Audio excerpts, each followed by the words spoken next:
Good to go na yung pinasok na unit sa baluarte natin mga kabisyo. Canter. Ang naging project dito, palit ulo or change cabin. Ang ginamit natin cabin dyan, yung modelo or super modelo na mga kabisyo, pang 4P10 na cabin. Yan mga kabisyo. Ito yung picture nung unit nila nung bagong pasok sa baluarte natin. Yan yung picture mga kabisyo nung old model na cabin nila ng unit. At heto na siya ngayon mga kabisyo. 4P10 cabin na. Sabi ko nga kanina, unit nga pala ito ni Sir Alan at ni Madam Lani ng Quezon. Kasama nila si Sir Dan Hill. Pamaya, pakita ko sila. Naghahanap sila ng rim cover dito eh. Yan pre, sabi ko piliin mo na yung pinakamakinis. Lagyan natin yung rim cover yung likod nila gawa nung merong bracket.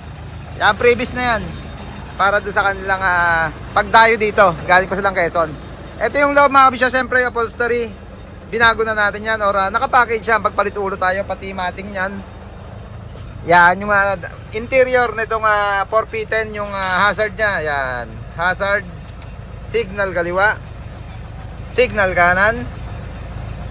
Yan yung passing light nya. Passing light, headlight, park light syempre nandiyan. Pagka sinindi natin yung park light sa panel, ilaw na rin. Pati yung mga gilid nila. Yan, headlight na natin. Hazard. Good. Pati busina gumagana.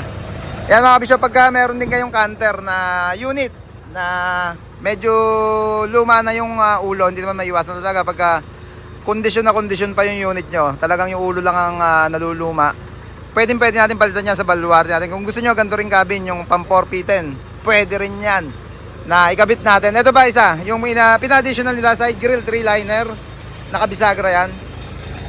Yan, para ginawa silang makasuot sa ilalim pag meron silang gagawin doon.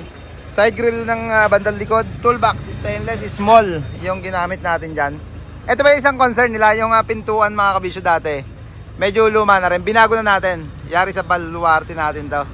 Yan, stainless na hairline na ginagamit natin, back to back yan. Pabuksan ko kaya, andali. Tawag lang tayo na Sir Daniel, paano nga ako, patulong sandali.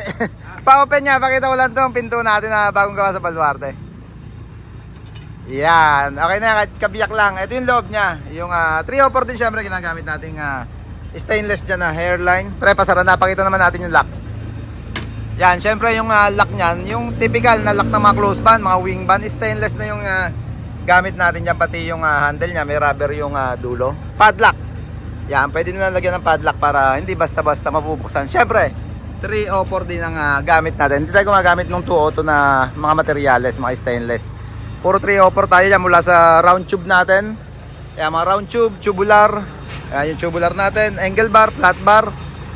Lahat yan, 304 mga kabisyo. Ganda ng pinto niya ngayon. Malinis tingnan.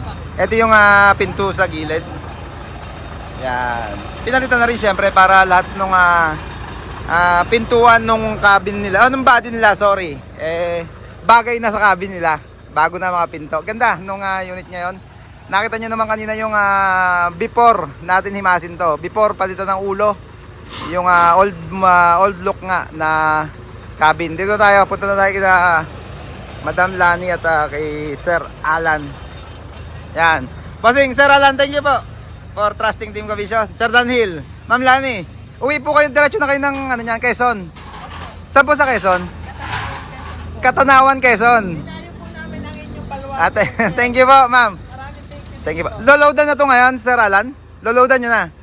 Yan, testingin na at bago na nga yung pinto natin yan. At syempre, bagong palit na rin yung cabin nila. Ulitin nga mga kabisyo, kung gusto nyo magpagawa ng mga pinakita kong project dito sa unit nila, Ma'am Lani at si Sir Alan, tawag lang kayo sa number na plus sa screen natin para sa inquiries and schedule. Yeah, boy.